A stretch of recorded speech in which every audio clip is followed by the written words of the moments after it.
I'm Taya Graham, and welcome to our Inequality Watch reaction video. It's part of our ongoing reporting on the widening wealth imbalance in this country and the impact it has on our lives.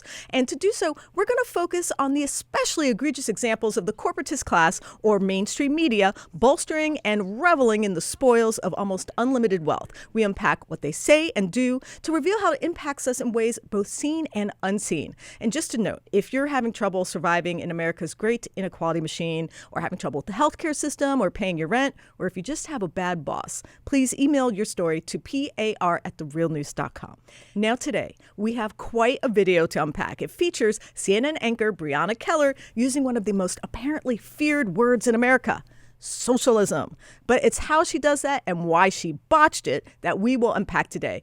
But first, Stephen, it has been a crazy week since the long-shot candidate, Zohran Mamdani, won the Democratic primary for mayor in New York. Now, the crony capitalist class has come knives out for this populist progressive with accusations of him being a terrorist, a ne'er-do-well, and worst of all, apparently a socialist.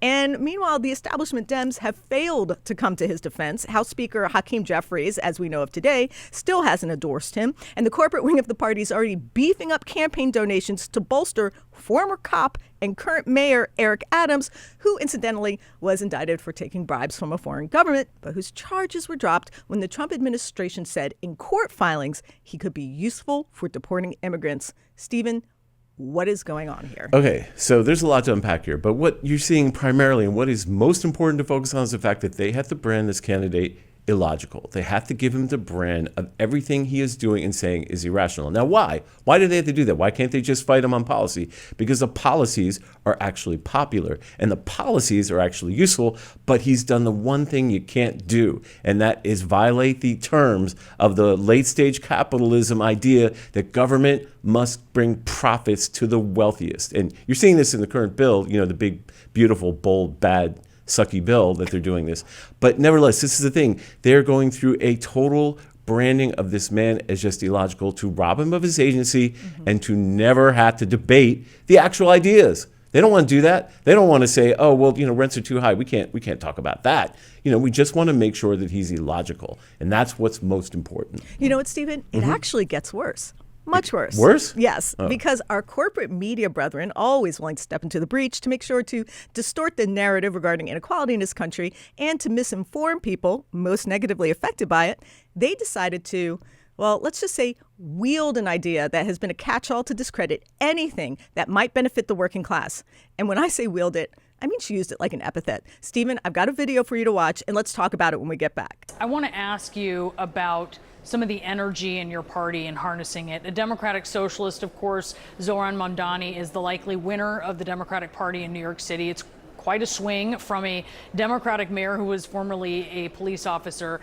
You're in a purple state, so I wonder how you were looking at the dynamics of that election.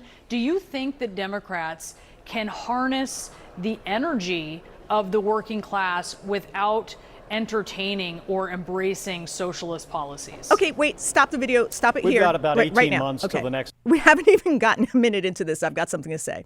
All right. Now, if she asks if Democrats can win without socialist policies, but her question is entirely without any specifics, which I think is really revealing. Like, what policies is she talking about? Cheaper groceries, free childcare, free public transportation. Stephen, why do you think she's doing this? Well, because you have to simplify. Like, you can't attack the ideas on literally going through the details. In other words, again, you have to brand them as simply inherently illogical and brand them, holistically. Like, you can't separate each idea and say, public transportation, we want to give nuance to that. You can't make them complex. You have to make them simple. And the best way to simplify provocative, non-capitalistic, humanitarian ideas is to brand them with something that you think conjures Marxism or fear in the hearts of Americans, even though, as you're going to point out and we're going to discuss, she simplifies it. But the point is to continue to simplify the ideas that would actually benefit people and to complexify the ideas that benefit the rich. That's what you have. In other words, complexity for me and simplicity for thee. So that's what you're seeing here, and that's why she's using this word, because,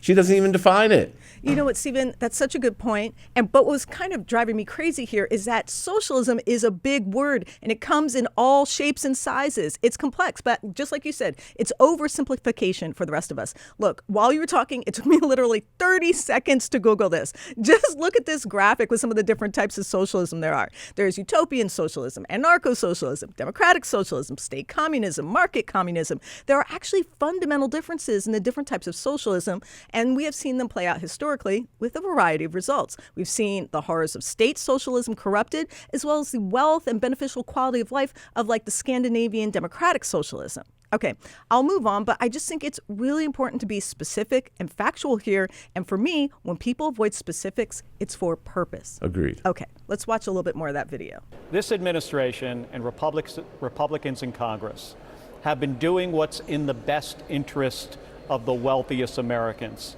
And I think that is a compelling story that we can tell between now and next November. Without entertaining socialism? I mean, can you speak to that element? Because, I mean, you mentioned groceries. City-owned or run grocery stores was something that was very popular or something that was promoted in his campaign. Do you think that there is a way for Democrats to really harness energy of your voters without entertaining socialist policies?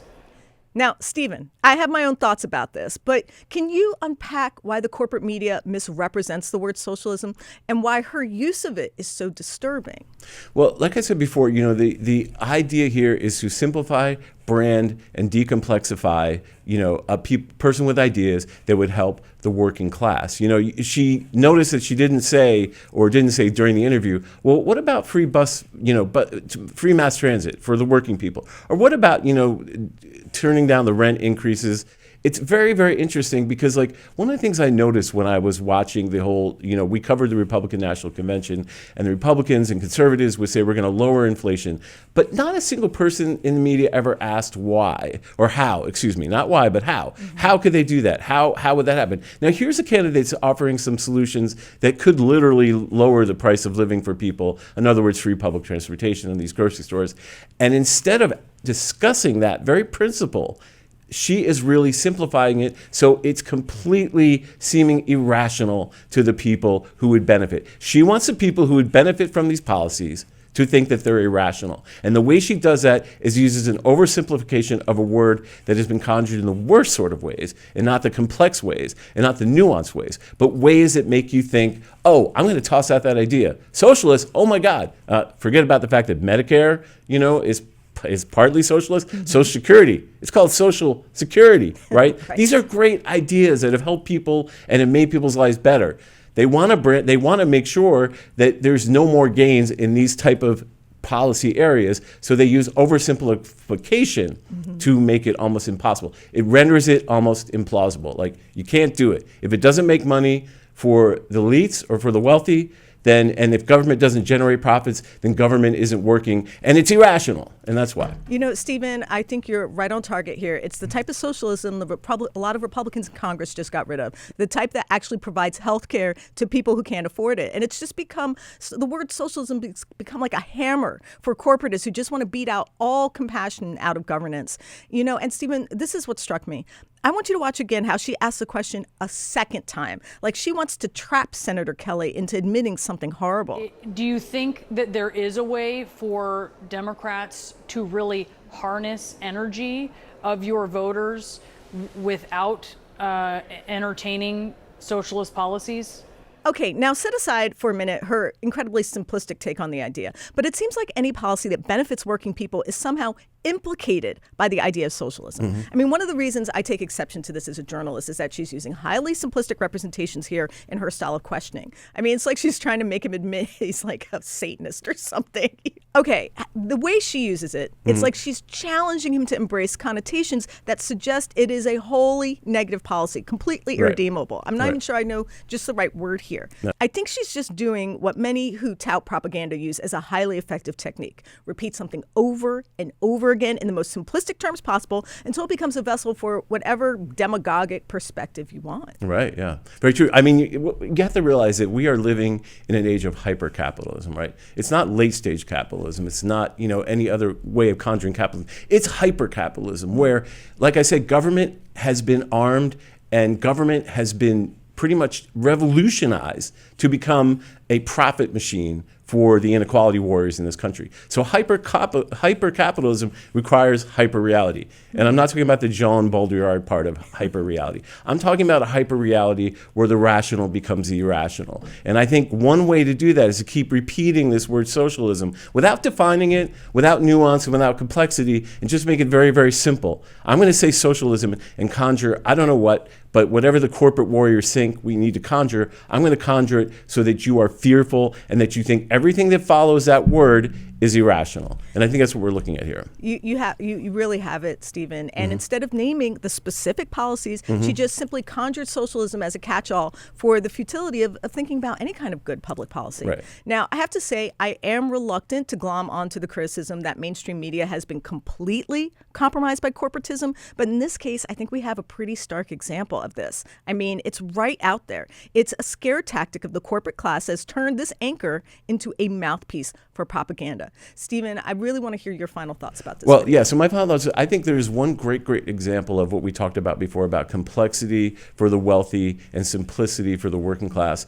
And that is an article in the New York Times today talking to wealthy real estate investors, brokers, whatever, about their fears and concerns about his win. And what it shows is it's a very nuanced, complex take on their fears and why they think he won't be able to achieve what he wants to achieve and why rent must be high and why New York must be unaffordable. And it gives them the kind of coverage and sort of the kind of elaborate explanations that, are really only in this current media environment really given to the wealthy and the privileged. It's like, the inequality pyramid that we always see where there's like the few at the top and everyone else is bottom has taken on narrative form in our mainstream media. Like, let's talk to these 10 people. You didn't see an article about 10 New Yorkers who can't afford their rent. You saw an article about 10 big-time wealthy corporatists who were saying his policies are impossible. And I think that is why we're in this horrible dilemma where capitalism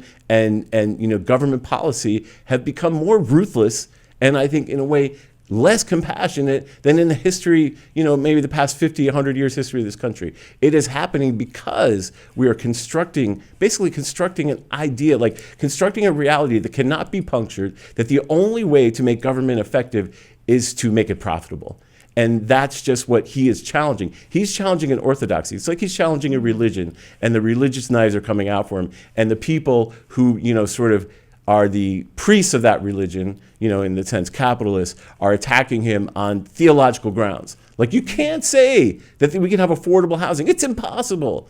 Well, yes, you're also making $1 billion a year selling condos. So, really, it's impossible? Is it really impossible? No, I think it's just that he has violated, the theology of the wealthy in this country and the hyper-capitalists, and he is paying for it by them trying to simplify him in the worst sort of way. Stephen, that's a really interesting perspective. As a journalist and a sometime commentator, I feel we have a responsibility to provide the same context and facts and reporting for the average American as we do for the wealthiest. I mean, there's a saying in our profession that our job is to afflict the comfortable and comfort the afflicted. And just watching the CNN anchor, Brianna, she's certainly turned that adage on its head. I mean, the fact that she can't fathom why desperate New Yorkers, who are some of the most rent-burdened people in this country, would respond to someone who offered a different vision of the world where government could actually help people live better lives. I mean, the fact that she would just simply dismiss that desire for fairness and equity as an embrace of evil. She doesn't seem to understand. It's not socialism. This is just bad journalism, I think. I think it's honestly inhumane. Yeah. Very true. Yeah, and I can't agree more. And I just was struck by kind of her demeanor when she was rolling it out. Like you said, oh, do you support Satanism? Because socialism and Satanism are interchangeable. And that's part of the purpose. Like the way that she performed that, the performative, hyper-realism here. This discredited idea, which I will not explain to my viewers, is now blanketly sort of negating any sort of ideas that this candidate who won has.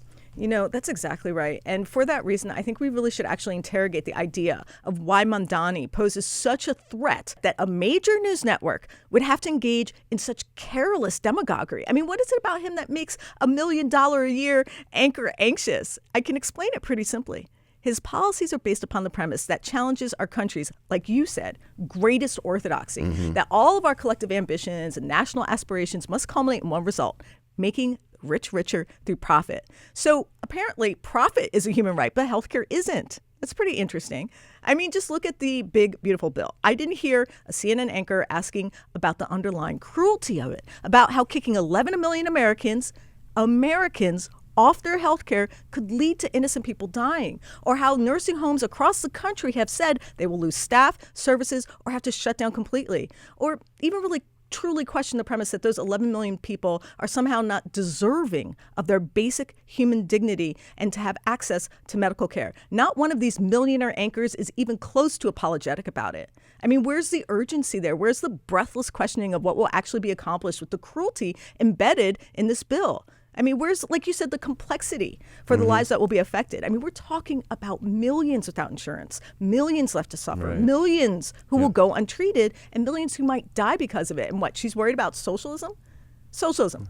One mayor in one city implementing a few socialist policies. It's apparently what some of the voters in New York want. So why are these folks so afraid of letting them have it? It's such a contrast to the way they treat Trump voters, where the Trump voters, they spend so much time trying to dissect what they want, why they want it, and never really questioning, you know, what the whole idea, you know, Trump voters were like, I can't stand inflation, or, you know, I've lost my job. And that has never been interrogated the way they'll interrogate socialism. You know, and it was never, ever, the whole underlying principle of what Trump voters want was not questioned in that way by the mainstream media. But the mainstream media, if someone comes up with an idea that could be beneficial, socially beneficial, governance, is suddenly questioned, interrogated to the point where it's like I said, practically theological. Like, how can you even believe this? It's so irrational. It's like believing in, you know, the Easter Bunny. It's so crazy. You guys are lunatics. And I feel like and the word socialism is supposed to brand everyone kind of a lunatic, even though there are so many, as he's pointing, complex ways that socialism plays out in many different countries and many different societies. And that we have to interrogate that and think about that. There's complexity there, and we have to embrace it. And we have to provide the context. Right. Maybe they should be trying to find out why young people are embracing it. Right. Well, Stephen, that's another Inequality Watch reaction video. That was fun. And I want everyone watching to know that if you have a topic you want us to include in our inequality reporting, a problem with the healthcare system, or trouble with a bank, or any other form of crony capitalism, please email us at par@therealnews.com. I'm Taya Graham, your Inequality Watchdog, reporting for you.